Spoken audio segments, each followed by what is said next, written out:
Okay, welcome to the Nexus 19 Level 6 VA Photography degree show. We're going to have a look at the work that the students have made and give you guys a little bit of feedback as to what we think about it, strengths and weaknesses and so on. So, colleagues, comrades, what do you think are the strengths of this degree show? I think, as always, the individual projects, as in every piece is unique in its own way. The second thing for me, perhaps this year, is the improvement in the photographic publications that were started earlier in the semester, and with both you and Paul overseeing some of the layout decisions. And I really think that has made a big difference to the quality of some of the books. Yeah, you're talking about the books there specifically. Yeah. Yeah. Paul, what? Yeah, I think we looked back at last year's degree show and felt that perhaps books came to us too late and we didn't have enough input, enough kind of opportunities to make a difference and give our voice over to those kind of pieces of work. And this year, we've added an additional lecture on bookmaking. I think in the second year of the course, if you were on the documentary module, you would have had a book lecture from myself, but we felt if you weren't on that and you were in fine art, you would have missed out on that opportunity to look at constructing a book. So we feel that we've seen those books being made from a very early starting point and people bringing in examples of other works to show us, and those have been a kind of like a really big improvement this year. Yeah, I'm looking at this one here. We'll probably take a look at the work later on, but one of the key improvements for me is in layout and also type size. It's so difficult when you're working on screen on a book like this to actually pre-visualize how big it's going to be, and the general outcome of that is that the text size, font size that people use is way too big. And an example of that might be in this book, the student herself acknowledged that she had no idea when she sent it to print that we would end up with font at this size. And those are the sorts of almost, you have to go through the experience to learn, but over the years we have all learnt type font size is much smaller than you think it needs to be. It really has a negative impact on the book. It's a great book actually. It's a great project. But you can see. I feel like I'm reading the children's book when I look at that, frankly. And she was disappointed when it came back. Yeah. But I mean, without naming any names in the now third year students, but Dom, Dom, you know, you came to see me with a book like that, and it's the same thing. It's like looking on a screen and looking at a smaller image and looking at text and not imagining that as an A3 or bigger kind of like publication. And all of a sudden, you know, that was something that you felt kind of like foul of for the documentary piece of work. And I think if you've been through that and you've made a book before, you learn from those mistakes very quickly. But I think that we put down as a starting point 11-point font as a guide for text, and that is more than sufficient for most of the books. Then we had a few magazines, not as many magazines, but Rick has a couple of examples. I'm just looking at this one here, the students interested in music photography, and these things were designed to work as portfolios as much as anything else. So these can be taken to a client and left with them. The typography is fine, the photography is good, it's very colourful, it's contemporary. Photography students aren't graphic designers. All we're really looking for is no howlers, those kind of errors, and they've not been made here. So this is a really nice little product, and they're not that expensive to get published. So that's a nice example. This one also has got the same kind of feel. In fact, I think they were made at the same place, and it's got a whole load of different stuff in there. The kind of thing that someone can take away, or you can leave with someone, or maybe even old school post it to somebody, but great stuff. Yeah. And I think for me, some of the lessons we've learnt, you might say were regarding the size of the print. Yeah. That perhaps this year more than any other year, we've had quite a lot of large prints with quite a few challenges for the students, I think. Yeah, I think it's about how you hang the work, how big your images will blow up to, whether they can go to things like A1 and A0. And we've had, differing success. I mean, you look at the work behind us, and there's less work on the wall. There's four images, but the production quality of those pieces of work, printed on aluminium, framed, mounted, all of those kind of considerations are hugely important into the kind of like the end product. Some others where products were used, whether it was nailed to the wall or pinned to the wall, whether it was Velcro to the wall, these are all considerations that have to be taken, or thought about before we start building the show.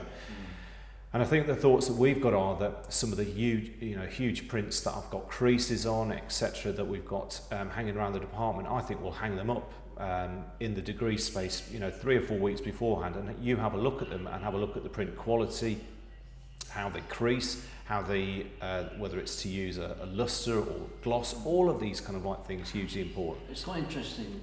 Kate and I have just been speaking to an ex-graduate from 3 or 4 years ago who walked through the show, and his first comments was, you have quite a lot of posters, and he chose the word poster because of the quality of some of the things he'd seen. I don't think he'd use that word for the images behind us because they're presented so well, but some of the others, perhaps as you say, have got slightly damaged or creased in the hanging because of thin paper, and do have a poster look. Yeah, and also I think suffered in some senses the two kind of key areas we felt quality might have been compromised. One was in the file size preparation for the size of the print hadn't been calibrated effectively, and the other is to do with how the colour calibration is changed in the process. So again, just really mindful if we're working with skin tone, colour is important, and some students have chosen to actually reduce the size of the print and keep the control, and we would say that's worth thinking about. And I think if we look around the show, something like Robin's work is a prime example of that. A3 prints, images printed onto aluminium, and when all the big prints were going up on the wall, perhaps she thought they might look lost on a board, but actually they look fantastic, and the quality shines through that kind of stuff. I think some of the other things that have come with just on the finish of work, when people were hanging the work, some of the big images were left in tubes until the last minute, which we understand. The more you take them out, the more likely they are to kink. But some people were printing directly from the print bureau, and the print bureau, that idea of having quality control over your work straight off the print, flat prints, not rolled up, straight onto the wall, has made a difference on a piece of work. We've got A1 at the moment, perhaps A0 when it comes to you printing your show. And if you can do it in-house, I would always say do it in-house, because you can see it come off the print, have a look at it, check it. You've got people like Ben and Jim who can help you and look at those images and give you their critical judgment over those bits of work. When you send it off, and you've got fingers crossed that those prints are going to come back, how you expect them to. Definitely. Great, so shall we take a look at some of the work, guys? Fantastic, yeah. So we're just going to have a look at, and I can't do this without putting an accent on, but come at our place and look at me pigs. There's the front cover, and just for design, the back cover of the book. A good size for a book is another thing to kind of look at here. This is a beautiful piece of work about Amy's granddad, and a piece of work that we looked at and just thought you can empathise with a kind of bit of work like this, and you think about your own family. Beautiful mixture of archival images, grey font, not to compete with the photograph, an appropriate font size as well.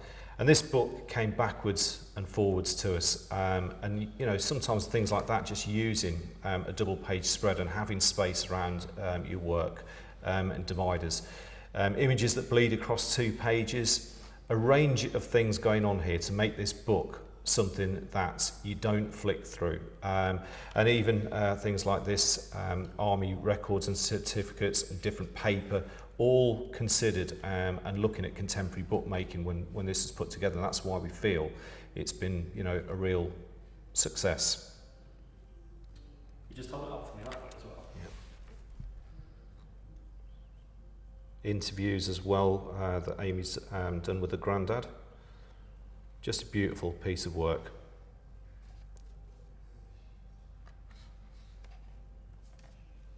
So this, again, a good size.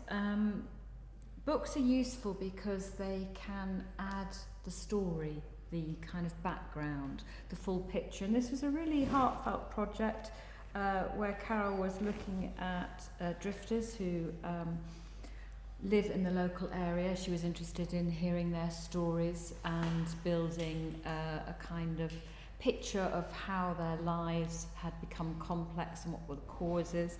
And she put together a book to support the portraits that she posted on the wall. Now there are some errors in the kind of layout. Quite nice to have a colour initially, but the font for the initial opening page is on the large size. The forward, again, the font is way too big. And then she was slightly restricted to the amount of image and text she could use because she hadn't gathered all of that information at the time. So again, if somebody's doing a documentary project and they're interviewing and talking to subjects and wanting to use their photographs at a later date, always get all of that information down so that when you come to put the book together, you've got it to hand. So you can see throughout the book, there is fairly limited use of text because she wanted to keep the text accurate, but because it hadn't all been retained at the time of shooting, it was problematic. So for us, a really heartfelt project that she got some great pictures, but she herself was really disappointed with the book. She said she would have wanted more pictures in it, more stories, more information on the resources available in the city. And so we could have said, could have been more ambitious.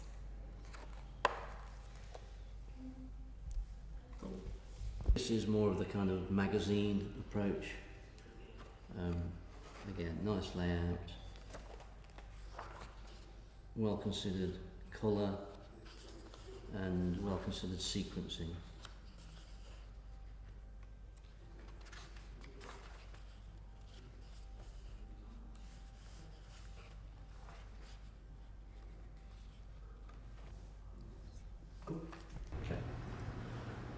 Okay, I think something interesting about this piece of work here, which is about the praying mantis, is that quite a few people have been coming through the show and a repeated question or concern has been raised, and it's one that the student hasn't been able to answer particularly well. And that question is, why are they presented in such different ways? So we've got this high gloss, no framed, rounded corner thing here, and then these 3 images here with quite traditional moulded frames. Nothing necessarily wrong with either of those, but I think it is important for a student to have a coherent rationale for why the work looks as it does. And I think in actual fact what happened is the original plan for this piece was to be much bigger, but economy brought that down. Understandable, but unfortunate. And we end up with something of a kind of mishmash. The photographs themselves are really good, but the presentation of them adds a certain confusion. So that's something to be aware of when you're planning how to shoot these things. Okay, I just want to mention a few things about scale, really. One, this is huge space for all of these images.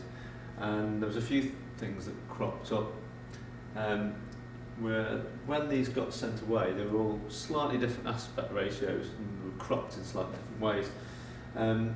They've gone externally to have them printed. They've come back and there was a few things that when I saw them for the first time I thought that's not quite right. the aspect ratio had been stretched to fit a specific size.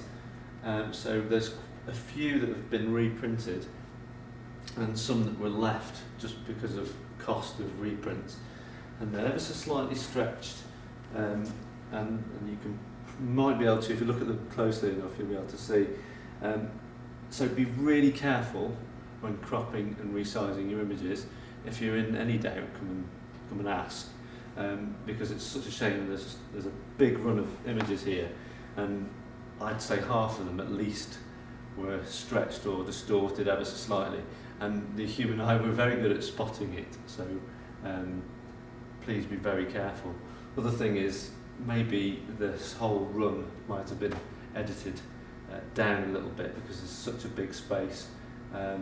Maybe just pick the strongest shots, but really it was something just to pick up on, is be very careful when sending externally, if you're going to do that, about resizing your shot and getting it right. Okay, yeah, just wanted to quickly talk about a couple of students, one being Lucy here, and her fashion project here based on women and suits. I think really important thing to talk about is working practice all the way through the year. So individual practice 1, the idea of experimenting. Lucy got to a point with this piece of work where she was looking at non-binary clothing and whether that was where she wanted to move this piece of work forward with. And it came to a point at the beginning of semester 2 where we pushed her to a point of breaking really, and she changed her direction into this more fashion-based piece of work.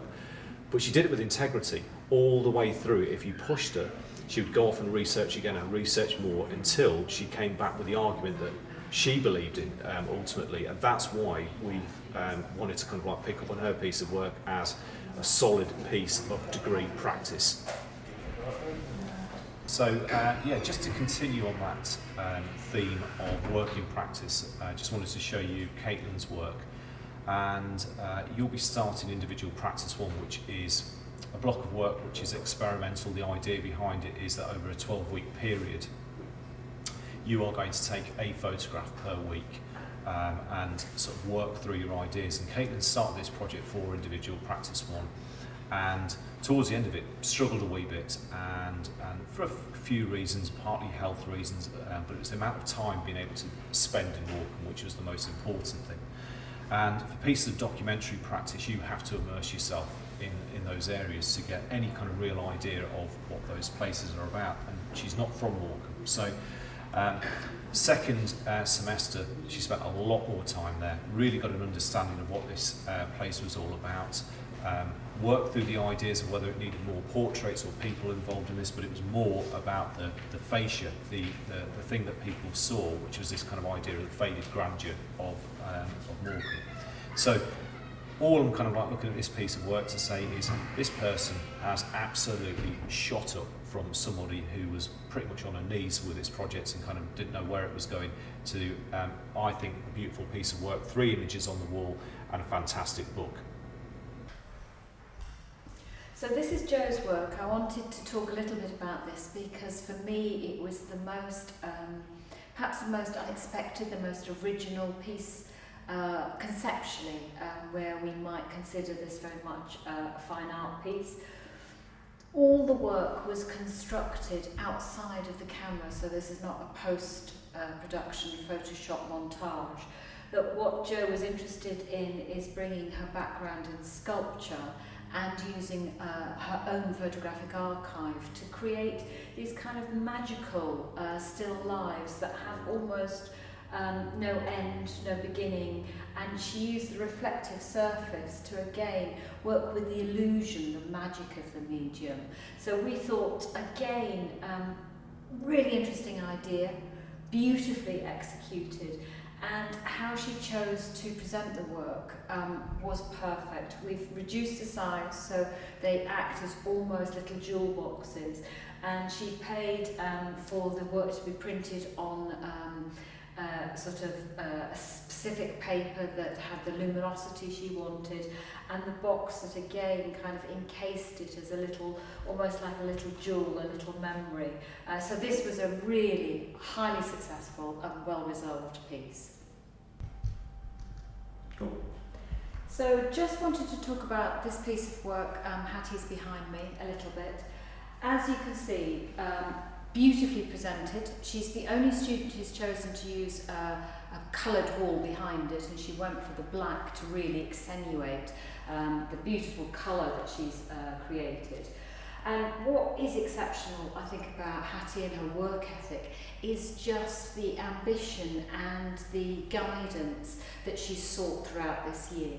She had a great exhibition the previous year where she looked at starting to work with movement and the technical aspects of photography, and she wanted to really push that even further this year, so worked closely with Mark and with a number of industry experts. She undertook some work placements. When we had guest speakers in, she would show her work, she'd get insiders, comments and feedback. She even spoke to the AOP when they came in. So my feedback to you guys is use the experts, take advantages of work experience and work placements, and aim high, and if you do that, you will soar. Okay, so you've received our feedback, our kind of thoughts on this year's show. It's over to you. I'd say that some of the things that you should be doing during this year is going out, seeing exhibitions, reading blurb, reading full stop, and testing. I think this is what this year is about. It's about testing, and I think you've got great people at your disposal here, and I think the people who have been really successful have maximised both the lecturers and the technical instructors all the way through the year, and this has been a kind of like reoccurring theme amongst us all. If you're here, if you engage, if you listen to all the voices, you'll have a bloody great year. And for me, what this year have been fantastic about is they have made lifelong friends. They have done fantastic fundraising.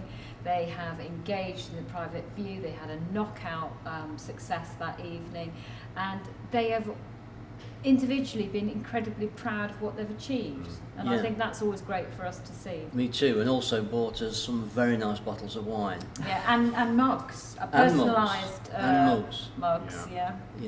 Yeah, no flowers this year. No. Can't have everything.